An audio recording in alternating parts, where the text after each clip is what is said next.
بسم الله الرحمن الرحيم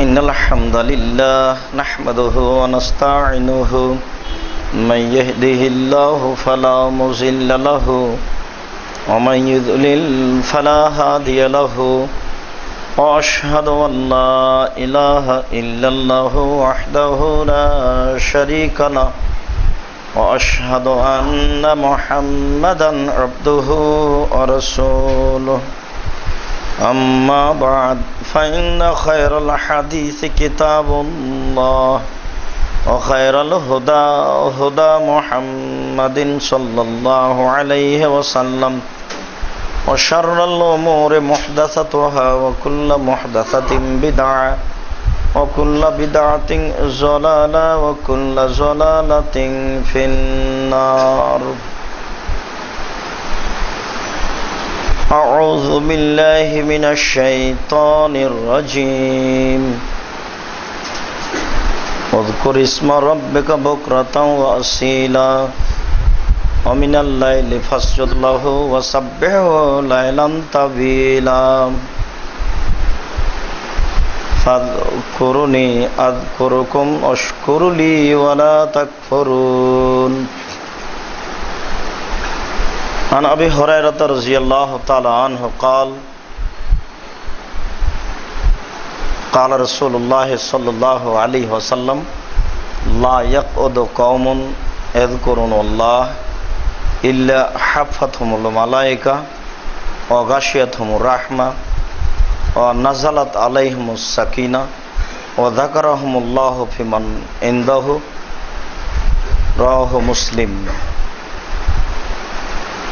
عن أبي هريرة رضي الله تعالى عنه قال قال رسول الله صلى الله عليه وسلم من قعد مقعدا لم يذكر الله عليه أو فيه كانت عليه ترة من الله.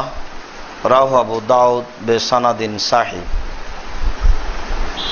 সম্মানিত মসজিদের মুসল্লি, প্রশংসা আল্লাহর জন্য, শান্তি অবতীর্ণ হোক আল্লাহর রাসূলের উপর সাল্লাল্লাহু আলাইহি ওয়াসাল্লাম। আজ জুমার খুতবায় বক্তব্যের বিষয় বিশেষ প্রার্থনা। আল্লাহকে ডাকার ব্যাপারে আমরা আজ এক গুরুত্বপূর্ণ তথ্যবহল বিবরণের চেষ্টা করব ইনশাআল্লাহুল আজিজ। অনাদিকাল থেকেই ভালো মানুষের নীতি হচ্ছে আল্লাহকে ডাকা। পৃথিবীতে যারাই পরহেজগার, যারাই আল্লাহকে বেশি স্মরণ করেছেন, তারাই জিকির আজকার দোয়া প্রার্থনা বেশি করেছেন এবং এই মানুষগুলি আল্লাহর নিকটে অতীব প্রিয়। এ ব্যাপারে নবীগণ কিভাবে কখন দোয়া প্রার্থনা করেছেন আমরা সেইগুলিও পেশ করার চেষ্টা করব ইনশাআল্লাহুল আজিজ। এ ব্যাপারে আল্লাহ তাআলা বলেন অযকুরিসমাল্লাহ বকরাতাম ওয়া আসীলা। হে মুহাম্মদ সাল্লাল্লাহু আলাইহি সাল্লাম, আপনি আপনার আল্লাহ আপনার প্রতিপালককে সকাল সন্ধ্যায় ডাকুন। সকাল সন্ধ্যা বলতে মূলত আসলে সকাল সন্ধ্যায় আরো একটি অর্থ হতে পারে আপনি আপনার প্রতিপালককে যখন তখন ডাকুন, সব সময় ডাকুন। অমিনাল লাইলি ফাসজুদ লাহু ওয়াসাব্বিহু লাইলান তাওয়িলা। আপনি রাতের একটা অংশে আল্লাহকে সিজদা করুন আর আপনি রাতের দীর্ঘ সময় ধরে প্রার্থনা করুন, ইবাদত বান্দেগী করুন। এটা আল্লাহ তাআলা আমাদের নবীকে আদেশ করছেন। এই আমল পৃথিবীর সকল মানুষের জন্য। মানুষ রাতের একটা অংশে আল্লাহকে ডাকবে, তাসবিহ তাহলিল জিকির আজকার করবে, এটা আল্লাহর আদেশ। আল্লাহ তাআলা অন্যত্র বলেন, ফাযকুরুনি আযকুরুকুম, তুমি আমাকে ডাকো, আমি তোমার প্রতি দয়া করব। অশকুরুলি ওয়ালা তাকফুরুন, আমি যা কিছু দিয়েছি তার শুকরিয়া আদায় করো, অকৃতজ্ঞ হয়েও না। কারো সমান তুমি পাওনি, এই জন্য তুমি অকৃতজ্ঞ হয়েও না।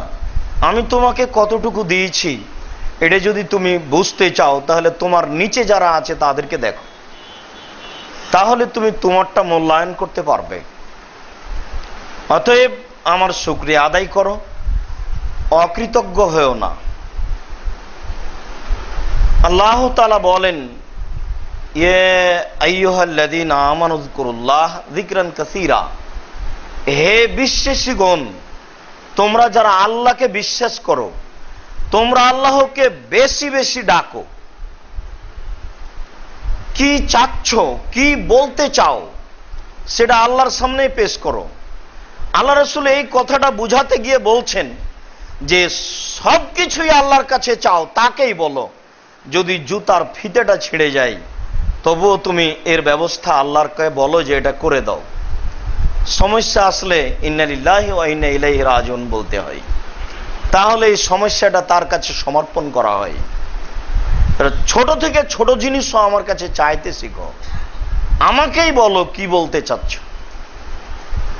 হে বিশ্বাসীগণ, তোমরা আল্লাহকে বেশি বেশি ডাকো, তোমরা আল্লাহর নিকটে বেশি বেশি প্রার্থনা করো। আল্লাহ তাআলা বলেন, যাকিরিন আল্লাহ কাসীরা ওয়া যাকিরাত, যারা পুরুষ, যেসব পুরুষ আল্লাহকে বেশি বেশি ডাকে, যেসব নারী আল্লাহকে বেশি বেশি ডাকে, আ'আদ্দা আল্লাহু লাহুম মাগফিরা ওয়া আজরান আযীম, আল্লাহ তাদের জন্য দুইটি ব্যবস্থা প্রস্তুত করেছেন। যেসব পুরুষ, যেসব নারী আল্লাহকে বেশি বেশি ডাকে, তাদের জন্য আল্লাহ তাআলা দুইটা ব্যবস্থা প্রস্তুত করেছেন। তার একটা ব্যবস্থা হচ্ছে মাগফিরা, ক্ষমা। ডাকলে আমি তার প্রতিদানে তাকে ক্ষমা করে দেব। ক্ষমা হলো তার পাপ আমি মোচন করলাম, আমি তাকে দিলাম কি, ওয়াজরান আযীমা, আমি তাকে একটা বিশাল প্রতিদান দিব, তা জান্নাত। মানুষ জানে না আমার প্রতিদান কি। আল্লাহ রাসূল বলছেন যে কাল আল্লাহ তাআলা, আল্লাহ তাআলা বলেন, তার মানে হাদিসে কুদসি, মানুষ জানে না আমার প্রতিদান কি। আমি তার তো পাপ ক্ষমা করবই, আর তাকে আমি একটা বড় প্রতিদান দিব। মানুষ জানে না প্রতিদান কি। আল্লাহ তাআলা বলছেন, আ'দাতু লিইবাদিয়াস সালিহিনা, আমি আমার ভালো দাস দাসীর জন্য ব্যবস্থা করেছি এমন কিছু, মা রাআত আইনুন, চোখ কোনোদিন দেখেনি, অমা সামিয়াত উযুনুন, কান কোনোদিন শোনেনি, অমা খাতারা বিকালবে বাশার, মানুষের অন্তর কোনোদিন পরিকল্পনাও করেনি। মানুষের চোখ কোনোদিন দেখেনি। মানুষ পৃথিবীতে অনেক কিছুই দেখেছে, বর্তমান যুগের যন্ত্রপাতি দেখছে, আরো কিছু দেখবে। মানুষ দেখেছে আগ্রার তাজমহল, মানুষ দেখেছে আপনার হাওড়ার ব্রিজ ঝুলন্ত, মানুষ দেখেছে পৃথিবীর অনেক কিছু। হাজারো হাজার বছর যাবত আরো মানুষ থাকবে, আরো অনেক কিছু দেখবে। আল্লাহ তাআলা বলছেন, আমি এমন কিছু ব্যবস্থা করেছি যেটা মানুষ কোনোদিন দেখেনি। অমা সামিয়াত উযুনুন, মানুষের কান কোনোদিন শোনেনি। মানুষের কান অনেক কিছু শুনেছে, দত্ত রাজার কাহিনী শুনেছে, জিন থাকে 7 সমুদ্র 13 নদী পারে, মানুষ এটা শুনেছে। মানুষ অনেক কাল্পনিক কাহিনী শুনেছে। আল্লাহ তাআলা বলছেন, আমি এমন কিছু দেব যেটা মানুষের কান কোনোদিন শোনেনি। মানুষের অন্তর অনেক কিছুই ভাবে যে আমি পাখি হলে অনেক দূর চলে যেতাম, আমার একটা বাড়িঘর আকাশে হতো। এরকম মানুষ অনেক কিছুই ভাবে। এরপরে আল্লাহ তাআলা বলছেন, আমি মানুষের জন্য এমন কিছু ব্যবস্থা করেছি যেটা মানুষের অন্তর কোনোদিন ভাবেনি। আপনাকে আমি বুঝাতে পারি সেটা কি? কোনো পথ নেই। শুধুমাত্র আপনাকে আগ্রহী করতে পারি যে আপনি এই জিনিসের জন্য আগ্রহী হয়ে যান আজকেই। পৃথিবীর দাম দিতে হবে না, পৃথিবী আপনাকে প্রতারণা দেয় যা আপনি বুঝতে পারছেন না। আল্লাহ তাআলা বলছেন, মানুষ যদি আল্লাহকে বেশি ডাকে আমি তার জন্য দুইটা ব্যবস্থা করেছি। এক নম্বর ব্যবস্থা করেছি, আমি তার সব পাপকে ক্ষমা করে দিলাম। আমি দুই নম্বর ব্যবস্থা করেছি আজর আজিম, বিশাল প্রতিদান। কি প্রতিদান হতে পারে? প্রতিদান হচ্ছে জান্নাত। জান্নাত কি জিনিস?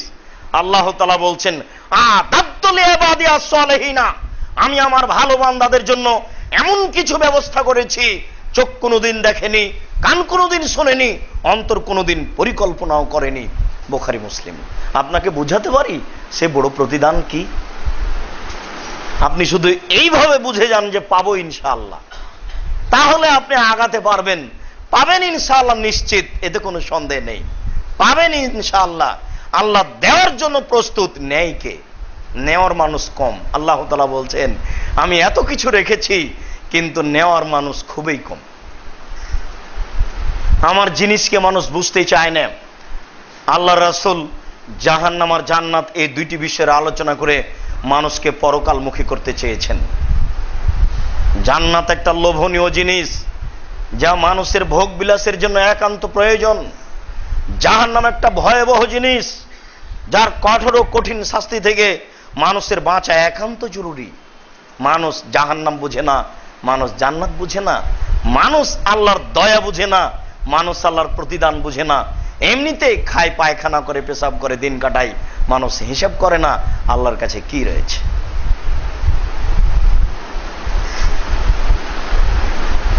আল্লাহ তাআলা বলছেন,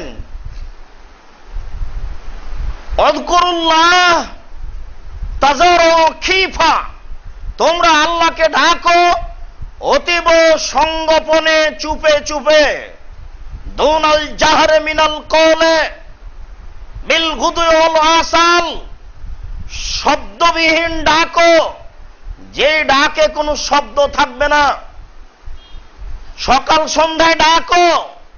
জানি না যারা সবাই মিলে একসাথে জিকির করছে তার প্রমাণ কি? জানি না যারা শুধু বলছে লা ইলাহা ইল্লাল্লাহ ইল্লাল্লাহ ইল্লাল্লাহ এর প্রমাণ কি? জানি না যারা বলছে হু হু এর প্রমাণ কি? জানি না যারা বলছে আল্লাহ আল্লাহ এর প্রমাণ কি? জি না। আল্লাহ রাসূল বলছেন যে আফজালু যিকরি লা ইলাহা ইল্লাল্লাহ, সবচেয়ে উত্তম জিকির হচ্ছে লা ইলাহা ইল্লাল্লাহ। পুরো শব্দটা লা ইলাহা ইল্লাল্লাহ বলতে হবে, এটা পুরো বাক্য। ইল্লাল্লাহ ইল্লাল্লাহ মানে যতবার বলবে ততবার পাপ হবে, হতেই হবে। যতবার আল্লাহ আল্লাহ নামে ডাকবে ততবার পাপ হবে, হতেই হবে। যতবার হু হু নামে ডাকবে ততবার পাপ হবে, হতেই হবে, নিশ্চিত হবে, অবধারিত হবে। এতে রাসূলকে অপমান করা হয়, অতএব হবেই। আপনার ওই সংসদ সদস্য নারীর জিকির চলছে, একটাতে ডুবি তবলা বাজিয়ে লা ইলাহা ইল্লাল্লাহ, আর আরেকটা ছেলে ছায়াছবির গান বাজাচ্ছে, ল্যাংটা নারী নাচছে, দেখছে। দুইটার মধ্যে কোনটা বেশি খারাপ? খারাপ কিন্তু দুইটাই।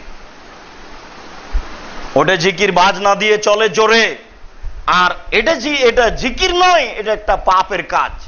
এটাও খারাপ, এটাও খারাপ। তবে ওই আপনার ওই ছায়াছবির গানের চেয়ে এটা অনেক বেশি খারাপ। কেন? ওটা শুধু পাপ, ওখানে রাসূলকে অপমান করা হয় না, আর এটা পাপ সহকারে রাসূলকে অপমান করা হয় এবং আল্লাহর বিধানকে লঙ্ঘন করা হয়।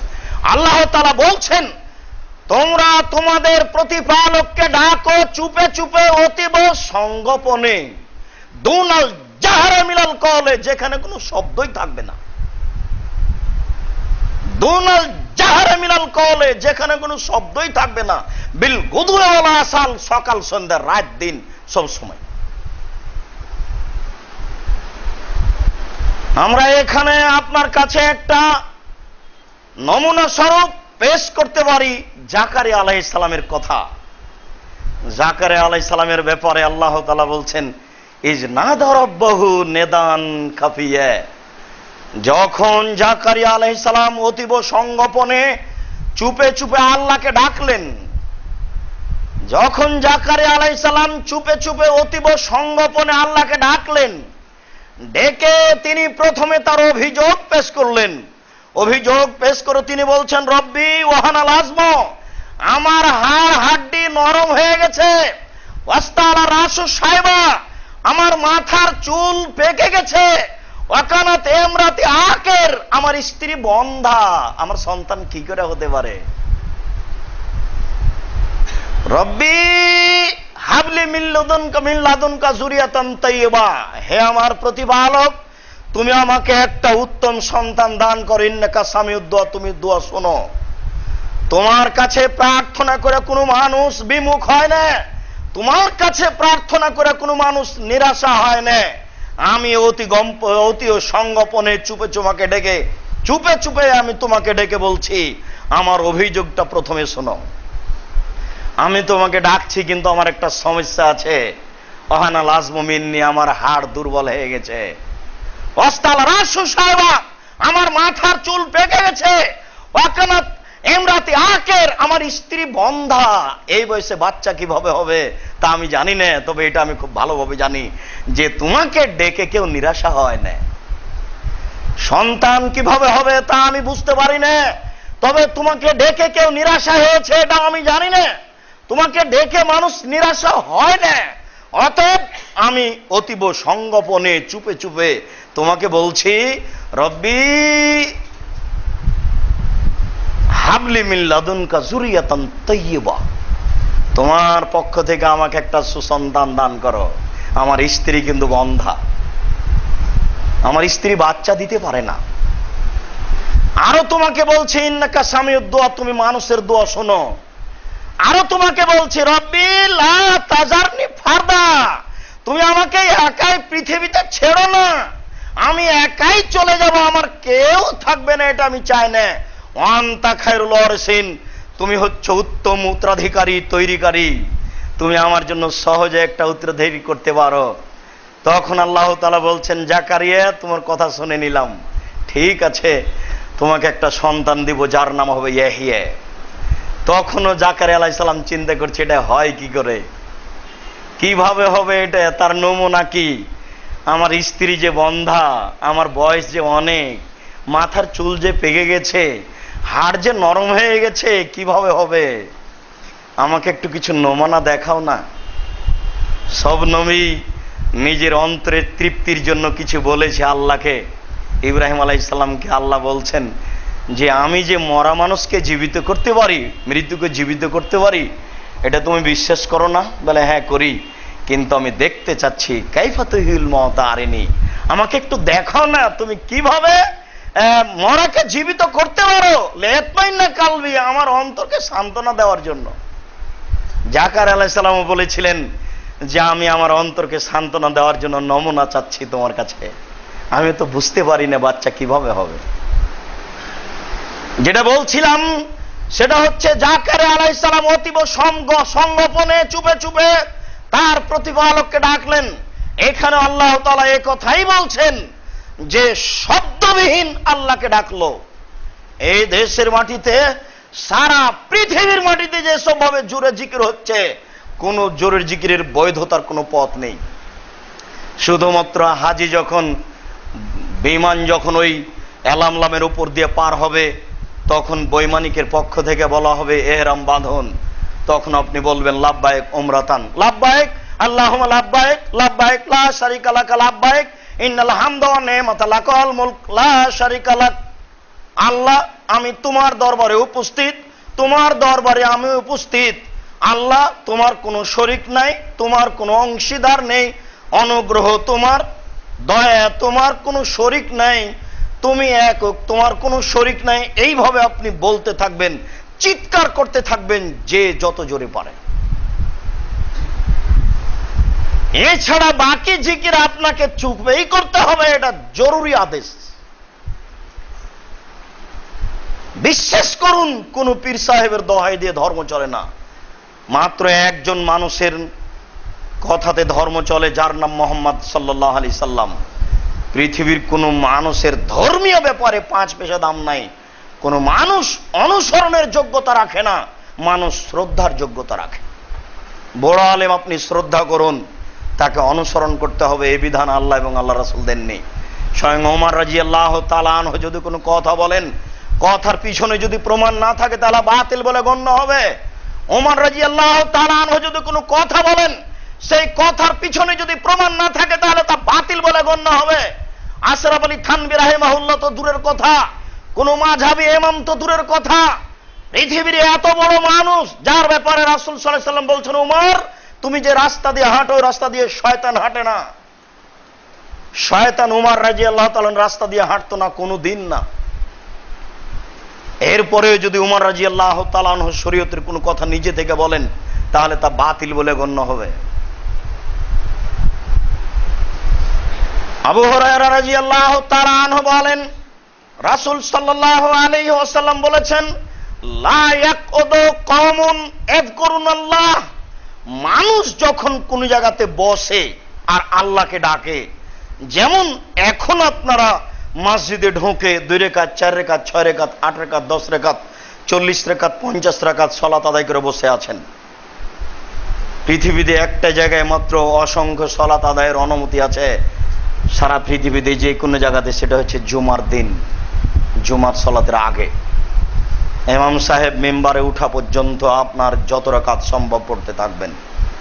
জানি না আপনাদের কেন পরিবর্তন আসে না, কেন যে আপনারা গল্প করতে বাধ্য, কে যে আপনাকে গল্প শিখাচ্ছে এটা আমাদের বুঝের বাইরে। আপনি আসলে আল্লাহকে সন্তুষ্ট করার জন্য এসেছেন, এত গল্পের প্রয়োজন কেন হচ্ছে? দুনিয়ার তো আরো অনেক জায়গা আছে গল্প করার, সেখানে তো বাস্তবায়ন করতে পারেন গল্প, আবার এখানে কেন প্রয়োজন হচ্ছে? আসলে তো আপনি আল্লাহকে সন্তুষ্ট করার জন্য এসেছেন, বুঝতে ভুল হয়ে যাচ্ছে। সব সময় সালাত আদায়ের একটা জায়গাতে অনুমতি আছে, সেটা হলো কাবা ঘর। কোরআন মাজিদ পড়লে অক্ষর প্রতি 10 নেকি হবে, বাংলাদেশে পড়লো তাই, কাবা ঘরের পাশে পড়লো তাই। তবে কাবা ঘরে গিয়ে 2 রাকাত সালাত আদায় করলে পৃথিবীতে আর এমন কোনো জায়গা নাই সেখানে অত নেকি হতে পারে। কাবা ঘরে 2 রাকাত সালাত আদায় করলে যত নেকি হবে, রাত দিন সমান ওখানে। আর পৃথিবীর অন্য জায়গায় শুধুমাত্র জুমার দিন, জুমার সালাতের আগে বেহিসাব সালাত হবে। এসে পড়তেই থাকবেন, এসে পড়তেই থাকবেন। নিজে গোসল করলেন, স্ত্রীকে গোসল করালেন, এরপরে ভালো পোশাক পরলেন, আতর থাকলে গায়ে লাগালেন, পায়ে হেঁটে আসলেন, মসজিদে সালাত আদায় করলেন সুন্নাত, ইমামের খুতবা শুনলেন, এরপরে সালাত আদায় করলেন, বাড়ি চলে যাচ্ছেন। প্রতি পদক্ষেপ সমান। 1 বছর সালাত আদায় করলে যত নেকি হয় তাই হবে। প্রত্যেক পদক্ষেপ সমান। 1 বছর সিয়াম পালন করলে যা হয় তাই হবে। গল্প করলে এটা কেটে যাবে, কারো কাঁধ ডিঙ্গিয়ে আসলে এটা টিকবে না, কাউকে কষ্ট দিয়ে বসে থাকলে এটা টিকবে না। নিজের গতিতে থাকতে হবে। মানুষ হিসেবে মানুষের 19-20 হয় সেটা ভিন্ন কথা, মানুষ ফেরেশতা নয়। কাজেই কিছু হতে পারে, কিন্তু আমি ব্যস্ত থাকবো অন্য কিছু নিয়ে, এটা হতে পারে না। আর জুমার দিনের যেটা প্রতিদান, সেটা হচ্ছে একজন ব্যক্তি নয়, সেটা হলো স্তর। একটা সময়ে যখন মানুষ আসে তখন উট একটা দান করলে যে নেকি হয় তাই হয়। আরেকটা সময় আছে, ওই সময় মানুষ আসলে গরু দান করলে যা নেকি হয় তাই হয়। আরেকটা সময় আছে, ওই সময় আসলে ছাগল ভেড়া ভেড়ি দান করলে যা নেকি হয় তাই হয়।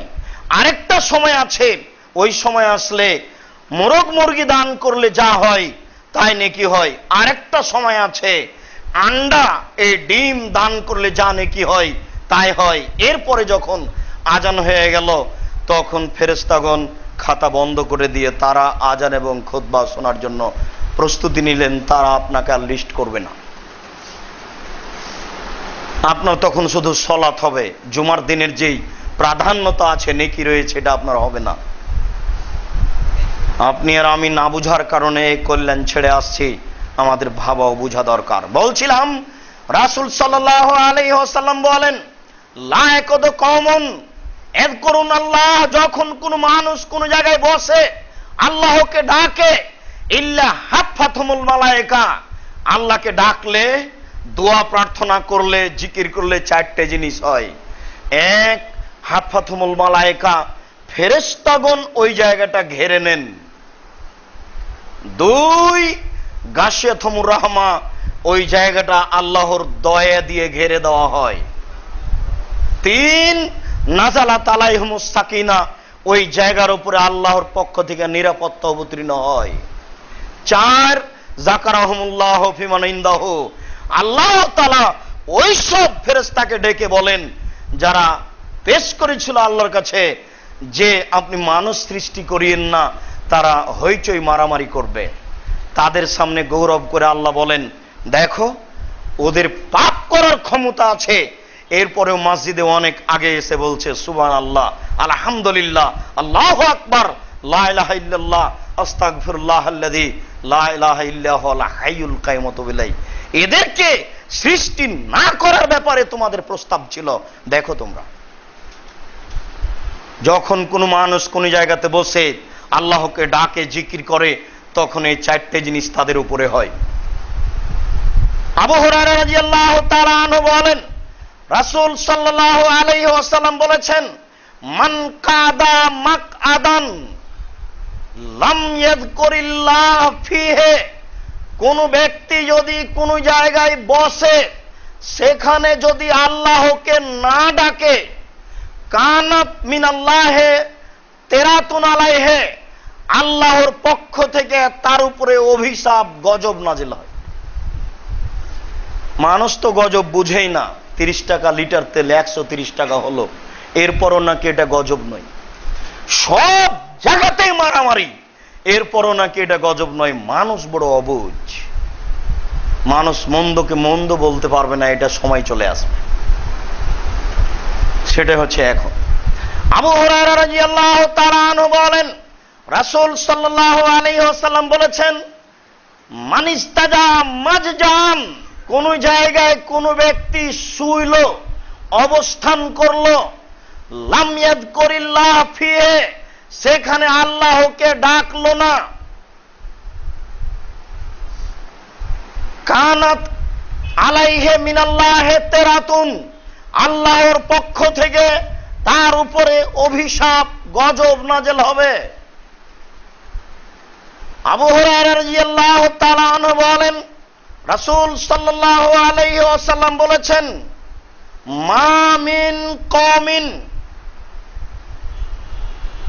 ইয়াজলিসুনা মাজলিসান, কোন সম্প্রদায় কোন জায়গায় বসে, লাম ইয়াযকুরুল্লাহ, আল্লাহকে ডাকে না, ওয়ালাম ইসাল্লু আলান নবী সাল্লাল্লাহু আলাইহি সাল্লাম, রাসূলের উপরে দুরূদ পড়ে না, ইল্লা কানা আলাইহিম তেরাতুন মিনাল্লাহ, তাহলে তাদের উপরে আল্লাহর পক্ষ থেকে গজব নাযিল হবে।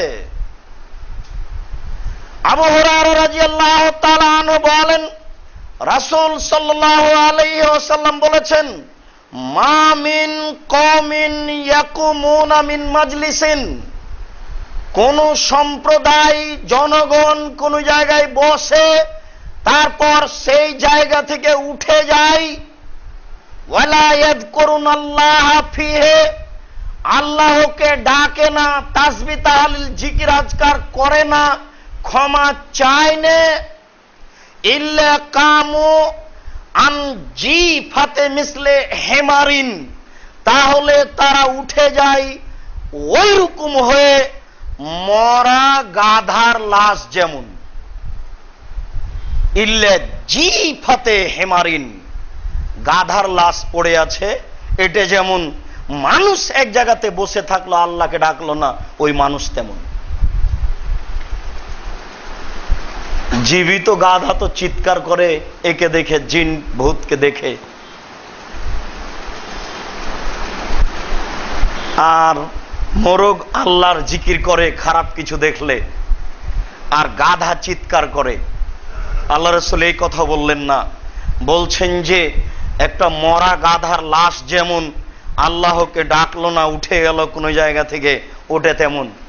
এখন প্রায় বৈঠকই হচ্ছে, হইচই, আর অন্যায় অবিচার আর নগ্নতার আর আপনার বিবাহের বৈঠকটা আপনি খুব ভালোভাবে জানেন, এটা আপনাকে জানানো লাগবে না, আপনি খুব ভালোভাবে বুঝছেন। বলেন এসব অবস্থা কি? এরা সবাই একবারে মরা গাধার মতো। আল্লাহ রাসূল এই কথা বলছেন, মিন জি ফাতে হেমারিন, মরা গাধার লাশের মতো আল্লাহকে লাগলো না, উঠে গেল।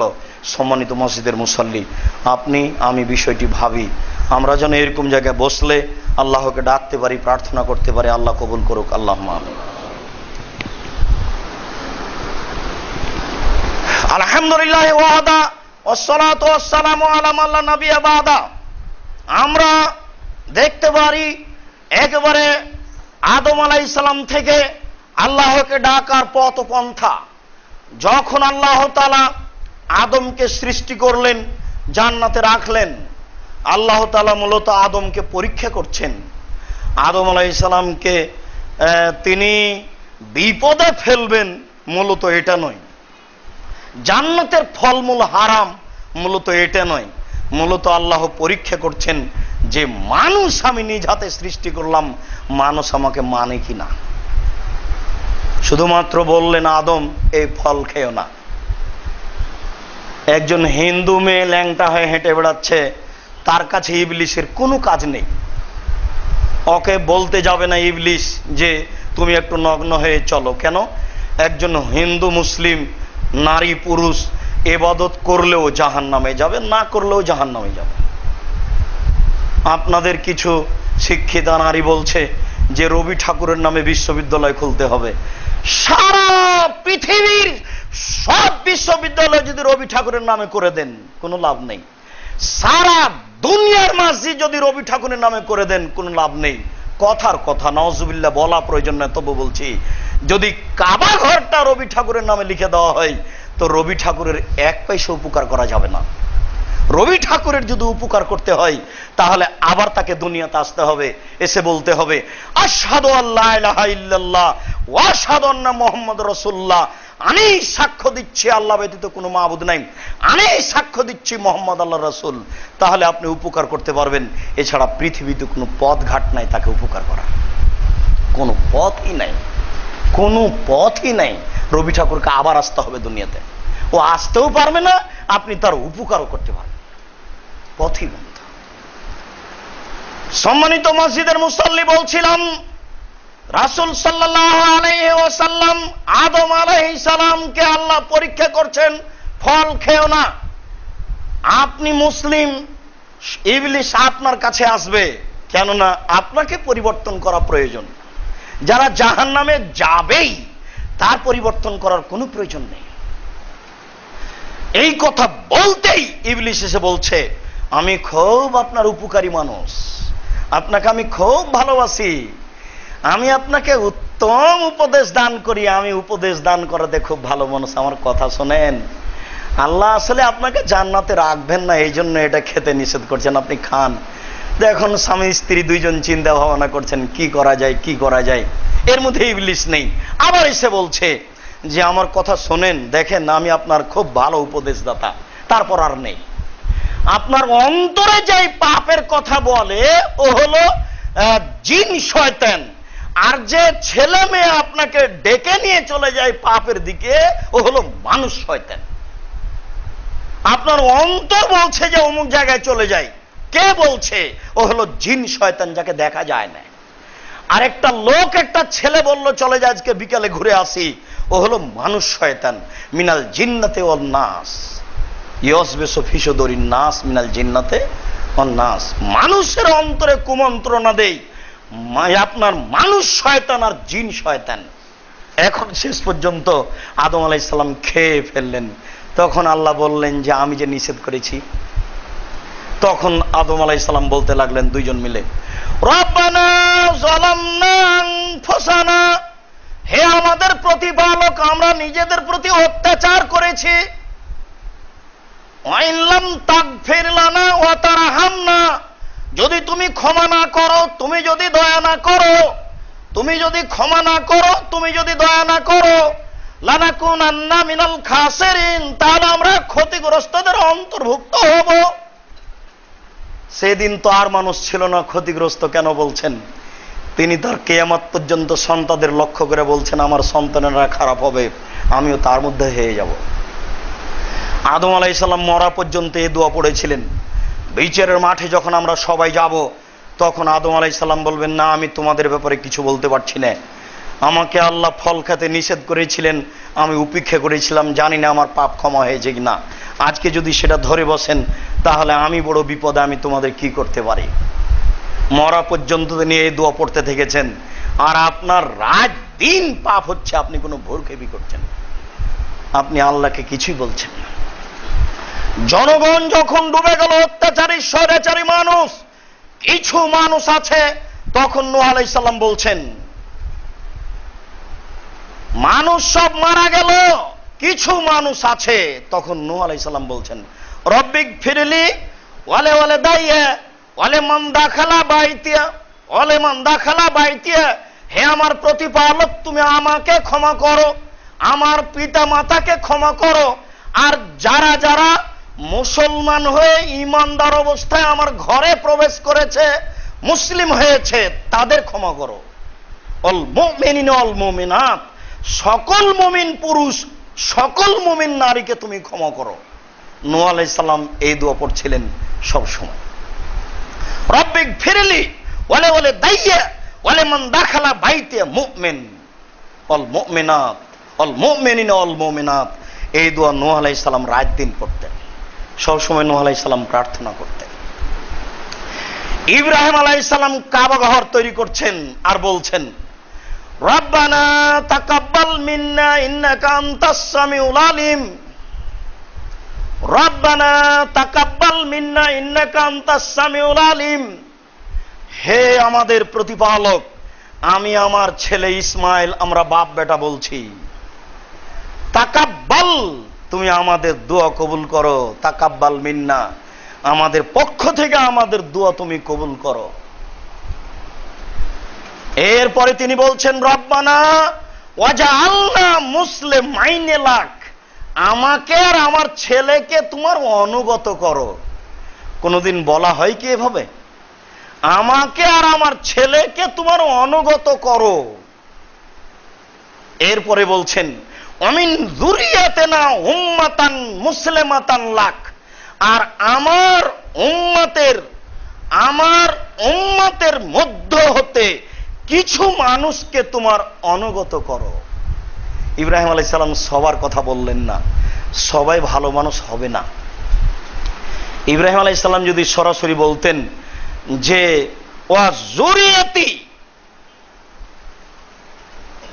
মুসলিমাতান লাক, আমার পরিবারকে, আমার বংশধরকে, আমার উম্মতকে তোমার অনুগত করো, তাহলে হয়তো বা এই দোয়া গ্রহণ হতো না, কেননা সব মানুষ ভালো হবে না।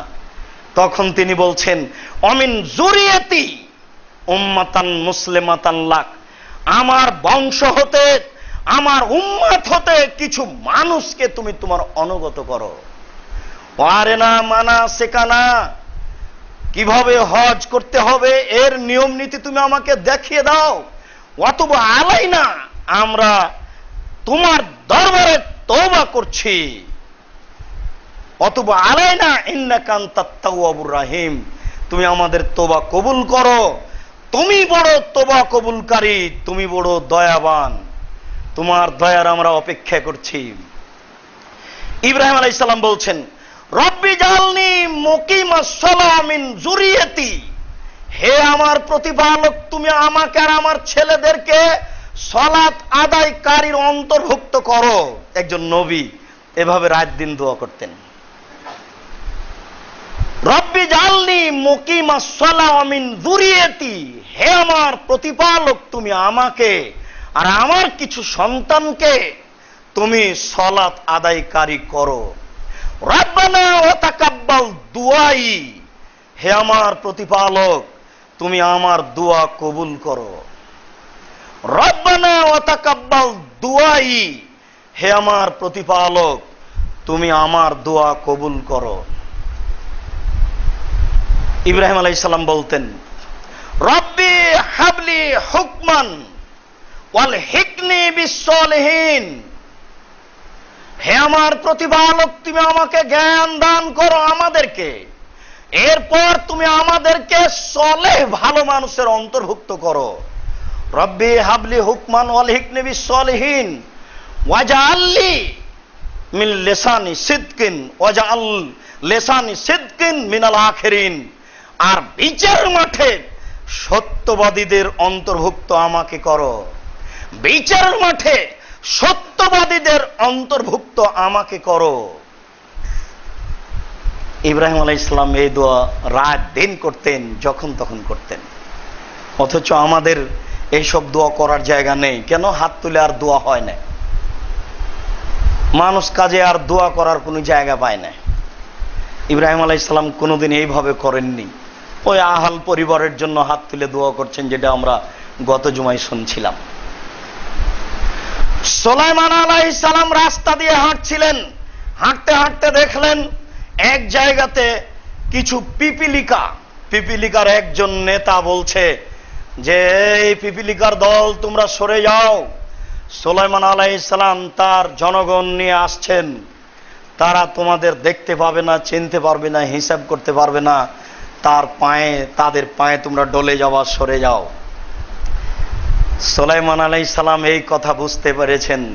তিনি পশু প্রাণীর কথা বুঝতে পারতেন। বুঝতে পেরে তিনি বলছেন, রব্বি আউজিনি আশকুরা লাকুম, হে আমার প্রতিপালক, তুমি আমাকে ক্ষমতা দান করো, আমি যেন শুকরিয়া আদায় করতে পারি। তুমি আমাকে যা দিয়েছো, ওয়ালা ওয়ালিদাইয়ে, এবং আমার পিতাকে যা দিয়েছো, আমার পিতা দাউদ এবং আমাকে যা কিছু দিয়েছো, আমি যেন তার শুকরিয়া আদায় করতে পারি, এই ক্ষমতা তুমি আমাকে দান করো। এরপরে তিনি বলছেন, ওয়ান আমালা সালেহ তারজাহু, আর আমি যেন আমলে সলেহ করতে পারি, তুমি আমাকে তৌফিক দান করো। অদখিলনি বিরাহমাতিকা ফি ইবাদিকা সলিহিন, আর তোমার বিশেষ রহমতের মাধ্যমে আমাকে ভালো মানুষের অন্তর্ভুক্ত করে দাও। এই কথা সুলাইমান আলাইহিস সালাম বলছেন। সুলাইমান আলাইহিস সালামের ব্যক্তিগত ব্যাপারে তিনি বলছেন, রব্বিক ফিরলি, হে আমার প্রতিপালক, তুমি আমাকে ক্ষমা করো। ওয়া হাবলি মিন লাদুনকা ওয়া হাবলি মুলকান, আর তুমি আমাকে এমন একটা রাজত্ব দান করো, লা ইয়ামবাগি লিআহাদিন মিন বাদি, আমার পরে কোনো মানুষের জন্য যেন এরকম রাজত্ব না হয়। ইন্নাকা আনতাল ওয়াহ্হাব, তুমি তো খুব দিতে পারো, আপনিও কিছু চান, আল্লাহ দিতে পারেন, দেওয়ার অপেক্ষায় তিনি আছেন। ঈসা আলাইহিস সালাম বলছেন প্রতিপালকের নিকটে, রব্বি কাদ আতাইতানি মিনাল মুলক, যখন সব ইতিহাস শেষ, মিশরের এখন বাদশা হয়ে গেছেন, বাপ মা কাছে ফিরে এসেছেন, তখন ঈসা আলাইহিস সালাম বলছেন, রব্বি, হে আমার প্রতিপালক, কাদ আতাইতানা মিনাল মুলক, তুমি আমাকে রাজত্ব দান করেছ। ওয়া আল্লামতানি মিন তাবিলিল আহাদিস, মানুষের স্বপ্ন দেখলে স্বপ্নের ফলাফল কি বলতে পারার ক্ষমতা তুমি আমাকে দান করেছ। ফাতিরাস সামাওয়াতি ওয়াল আরজ, আসমান জমিনকে তুমি সৃষ্টিকারী। আনতা ওয়ালি ফিদ দুনিয়া ওয়াল আখিরা, তুমি আমার অভিভাবক ইহকালে ও পরকালে, তুমি আমার অভিভাবক ইহকালে ও পরকালে। অতফিনি মুসলিমান, আমাকে একটু মুসলমান করে মারিও। দেখেছেন, সারা দুনিয়া দিয়ে দিয়েছেন আল্লাহ ইউসুফ আলাইহিস সালামকে। এরপরেও কথা বলছেন, কত সমস্যা যে পার করে আসলেন এখানে ইউসুফ আলাইহিস সালাম, তার হিসাব নেই। এতদিনে এসে বলছেন যে অতফিনি মুসলিমান, আমাকে একটু মুসলমান করে মারিও। আপনি আর আমি বুঝতে পারছি না, আমরা পৈতৃক সূত্রে মুসলিম, শিরক করার পরেও কেউ বুঝতে চায় না। রাত দিন শিরক করার পরেও আমরা পৈতৃক সূত্রে মুসলিম আছে কি না এই কথা বুঝতে পারি না। আব্দুর রাজ্জাক সাহেব একদিন বলেছেন যে আল্লাহ তাআলা আমাদের নবী মুহাম্মদ সাল্লাল্লাহু আলাইহি সাল্লাম কিয়ামতের মাঠে বলবেন যে ওয়াদানি রব্বি আমার প্রতিপালক আমাকে বলেছেন যে তোমার উম্মতের 70,000 মানুষ বিনা হিসেবে জান্নাতে যাবে। তারপরে তিনি বলছেন যে আল্লাহ রাসূল বলেছেন যে প্রত্যেক 1000-এর সাথে আরো 70,000 যাবে। এরপরে তিনি বলেছেন আমার প্রতিপালক বিচারের মাঠে 3 অঞ্জলি মানুষ জাহান্নাম থেকে নিয়ে জান্নাতে দিয়ে দিবেন। তা আল্লাহর অঞ্জলি কি ছোট? সব মানুষ চলে আসবে, এটা তো একটা খেয়াল। সব মানুষ চলে আসবে, এটা একটা দাবি। হাত তো ছোট নয়, আল্লাহর হাত তো জাহান্নামের চেয়ে অনেক বড়। তাই তো ডক্টর শহীদুল্লাহ রাহিমাহুল্লাহ মাওলানা আব্দুল্লাহিল কাফি আল কুরাইশিকে বলেছিলেন, জনাব মাওলানা আব্দুল্লাহিল কাফি আল কুরাইশি রাহিমাহুল্লাহ, আল্লাহর হাত কি ছোট? সবই তো চলে আসতে পারে, ফেরাউনও আসতে পারে। তখন মাওলানা আব্দুল্লাহিল কাফি আল কুরাইশি রাহিমাহুল্লাহ বলেছিলেন, জনাব মনে রাখবেন, অন্তরে ঈমান থাকবে না যার, অঞ্জলিতে আসার সুযোগ হবে না তার।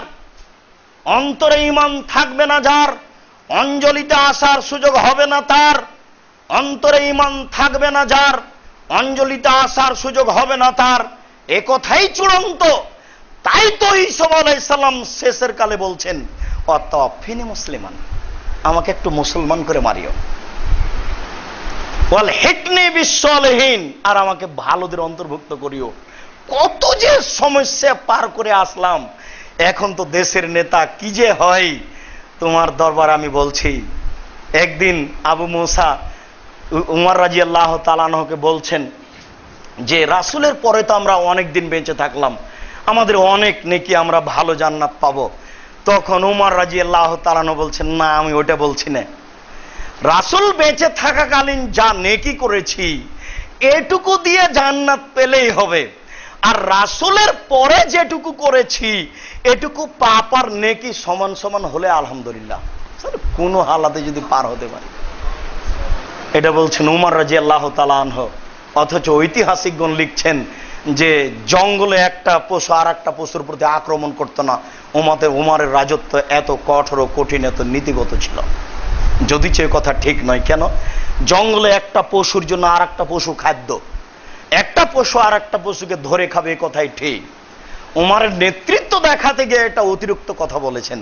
কিন্তু উমর রাদিয়াল্লাহু তাআলা আনহু যেটা বলছেন সেটা হচ্ছে এই যে ওনার চলে যাওয়ার পরে যেটুকু পাপ করেছি আর যেটুকু নেকি এটা কোনো হালাতে সমান সমান হলেই হবে, আর আগে যেটুকু করেছি সেটুকু দিয়ে জান্নাত পর আশা করছি। এটা উমর বলছেন। এই কালে এসে ঈসা আলাইহিস সালাম বলছেন, ওয়াতাওয়াফিনি মুসলিমান, তুমি আমাকে মুসলমান করে মরণ দিও। আপনি আর আমি বুঝতে পারছি না যে আমার ঈমানের বিষয়টি কেমন আর আমাকে কেমন ভাবতে হবে। তালুত বাদশা তার সঙ্গী সাথীকে নিয়ে বলেছিলেন, রব্বানা আফরিগ আলাইনা সাবরা ওয়া সাব্বিত আকদামানা ওয়ানসুরনা আলাল কাউমিল কাফিরিন। হে আল্লাহ, তুমি আমাদের অন্তরে ধৈর্য ঢেলে দাও, তুমি আমাদের অন্তরে ধৈর্য ঢেলে দাও এবং আমাদের পাকে হকের উপরে সঠিক রাখো। এই দোয়া আপনাকে যখন তখন বলতে হবে, না হলে দুনিয়ার যে কোনো সমস্যা আপনাকে পরাজয় করে দেবে, নইলে আপনাকে দুনিয়ার যে কোনো সমস্যা আপনাকে পরাজয় করে দিবে, আপনার ঈমান হারিয়ে যাবে। কত সমস্যা পৃথিবীতে, তার কোনো হিসাব নেই। সমস্যায় সমাজ একবারে পরিপূর্ণ হয়ে আছে। আপনাকে সবসময় এটা বলার চেষ্টা করতে হবে। লূত আলাইহিস সালাম বলেছিলেন, রব্বি নাজ্জি ওয়া আলি মিম্মা ইয়াফালুন, হে আমার প্রতিপালক, তুমি আমাকে বাঁচাও, আমার পরিবারকে বাঁচাও, আমার জাতি যে অশ্লীল কাজ করছে সে অশ্লীল কাজ থেকে। লূত আলাইহিস সালামের জাতি পুরুষে পুরুষে অশ্লীল কাজ করত। এটা লূত আলাইহিস সালামের কাছে অতীব খারাপ ছিল। তাদের ধ্বংস হয়েছে এইভাবে যে নিচের মাটি উপরে হয়ে গেছে আর উপরের মাটি নিচে হয়ে গেছে। এইভাবে আল্লাহ তাদের ধ্বংস করেছেন। লূত আলাইহিস সালাম আল্লাহর দরবারে এই দোয়া পড়তেন। ইউনূস আলাইহিস সালাম ভুল করে চলে যাচ্ছেন এলাকা ছেড়ে, তখন একটা নৌকায় উঠলেন, নৌকা ভর্তি, নৌকা আর চলে না। লটারিতে দেখা গেল যে তিনি ভুলকারী। তারপর শেষ পর্যন্ত তাকেই পানিতে ফেলে দিতে হয়, তাকেই পানিতে ফেলে দেওয়া হলো। তখন ইউনূস আলাইহিস সালাম বলতে লাগলেন, লা ইলাহা ইল্লা আনতা সুবহানাকা ইন্নী কুনতু মিনাজ জালিমিন। তুমি ছাড়া কোনো মাবুদ নেই। লা ইলাহা ইল্লা আনতা, তুমি ছাড়া কোনো মাবুদ নেই। তোমার পবিত্রতা বর্ণনা করছি। আমি অপরাধীর অন্তর্ভুক্ত।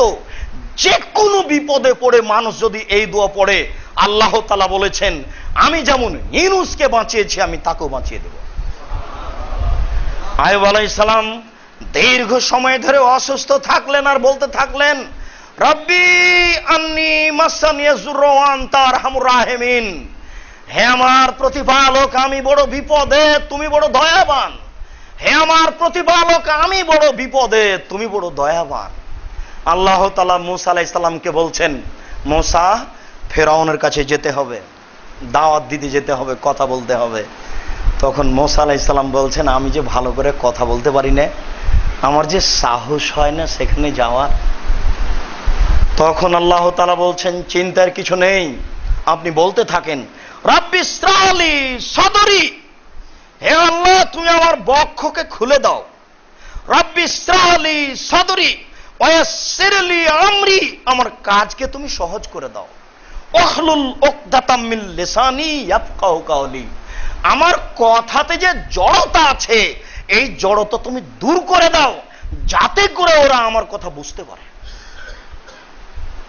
এরপরে আল্লাহ তাআলা বলছেন, ওয়ালা তানিয়া ফি যিকরি, দুই ভাইকে পাঠাচ্ছি ফেরাউনের কাছে, আমাকে ডাকতে অলসতা করব না, শুধু খালি বলো আর যাও, লা ইলাহা ইল্লাল্লাহ আস্তাগফিরুল্লাহাল্লাযী লা ইলাহা ইল্লা হুয়াল হাইয়ুল কাইয়্যুম ওয়া তুবু ইলাইহি সুবহানাল্লাহি ওয়া বিহামদিহি আল্লাহুল মুস্তাআন। শুধু বলতে থাকো আর বলতে থাকো আর বলতে থাকো আর যাও, ওখানে গিয়ে নরম করে ভাষায় কথা বলিও।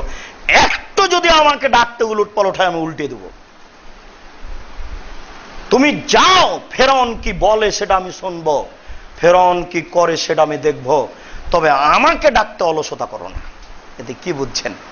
একজন নবীকে বারবার আল্লাহ সতর্ক করছেন যে ওয়ালা তানিয়া ফি যিকরি, দুই ভাই মিলে আমাকে ডাকতে অলসতা করো না। আপনাকে আমি বুঝাতে পারছি না, সকাল সন্ধ্যা আপনার জন্য একটা সময় আল্লাহকে ডাকার জন্য করে নেওয়া জরুরি।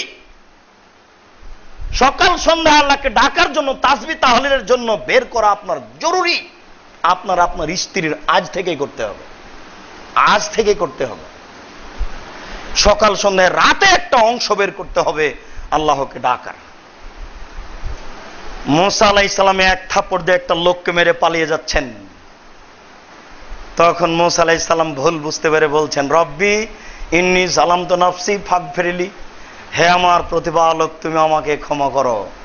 রব্বি ইন্নী যালামতু নাফসি ফাগফিরলি, হে আল্লাহ আমি আমার প্রতি অত্যাচার করেছি, তুমি আমাকে ক্ষমা করো। মূসা আলাইহিস সালাম মধ্য সময়ে একবার পালিয়ে যাচ্ছেন, মাদায়েন শহরে চলে গেলেন। মাদায়েন শহরে যাওয়ার পরে এক জায়গায় বসে আছেন, কোনো হোটেল নেই খাওয়ার, আর নিজের কাছে এমন কোনো পয়সা নেই যেখানে খাওয়ার ব্যবস্থা হতে পারে। তিনি চিন্তা করছেন, একটু যদি আল্লাহর অনুগ্রহ হয় সেটাই আমার অনেক। কিভাবে তিনি বাঁচবেন এ ব্যাপারে তার কোনো পথঘাট তিনি বুঝতে পারছেন না। দেখছেন যে ওখানে কিছু লোক তারা গরু ছাগলকে পানি পান করাচ্ছে। দুইটা মেয়ে তাদের গরু ছাগল নিয়ে একটু দূরে সরে আছে, গিয়ে বলছেন, কি ঘটনা? এই ঘটনা, ওরা চলে গেলে আমি পান করাবো। তখন তিনি নিজে ওই গরু ছাগলকে পানি পান করিয়ে দিয়ে এসে বসলেন আর বলছেন, রব্বিগফির ওয়ারহাম ওয়া আনতা খায়রুর রাহিমিন, রব্বিগফির ওয়ারহাম ওয়া আনতা খায়রুর রাহিমিন। প্রতিপালক তুমি দয়া করো, তুমি ক্ষমা করো, তুমি যে বড় দয়াবান, তুমি যে বড় ক্ষমাবান, তুমি আমাকে ক্ষমা করো, তুমি আমার প্রতি দয়া করো। জীবনের যে কোনো একটা সময়ে, রাতে হোক দিনে হোক, আপনি বের করে না আপনি আল্লাহকে বলেন, তুমি বড় দয়াশীল, তুমি বড় ক্ষমাবান, আমি বড় অপরাধী, আমি বড় গুনাহগার, তোমার দরবারে একটু দয়া চাই, তোমার দরবারে একটু ক্ষমা ভিক্ষা চাই, তুমি আমাকে ক্ষমা করো। সম্মানিত মসজিদের মুসল্লি, আমরা আল্লাহকে ডাকা ও প্রার্থনা করা সম্পর্কে আরো সময় সাপেক্ষে বিস্তারিত বলবো। আজকে এই পর্যন্ত বলে শেষ করছি। আল্লাহ আমাদের যারা মারা গেছে তুমি তাদের কবরের শাস্তি মাফ করো, আমরা যারা অসুস্থ তুমি তাদের আরোগ্য দান করো, যারা আমরা বেঁচে আছি তুমি তাদেরকে তোমার রাসূলের পদ্ধতি অনুযায়ী চলার তৌফিক দান করো। আমাদের এই মসজিদের মুসল্লি এবং অন্যান্যদেরকে কিছু সময় বের করে দাও যাতে করে সেই সময় আমরা তোমাকে ডাকতে পারি। এ দাবি এ দোয়া তোমার দরবারে রেখে আজকের জুমার খুতবা এখানে শেষ করলাম। সাল্লাল্লাহু আলাইহি ওয়াসাল্লাম।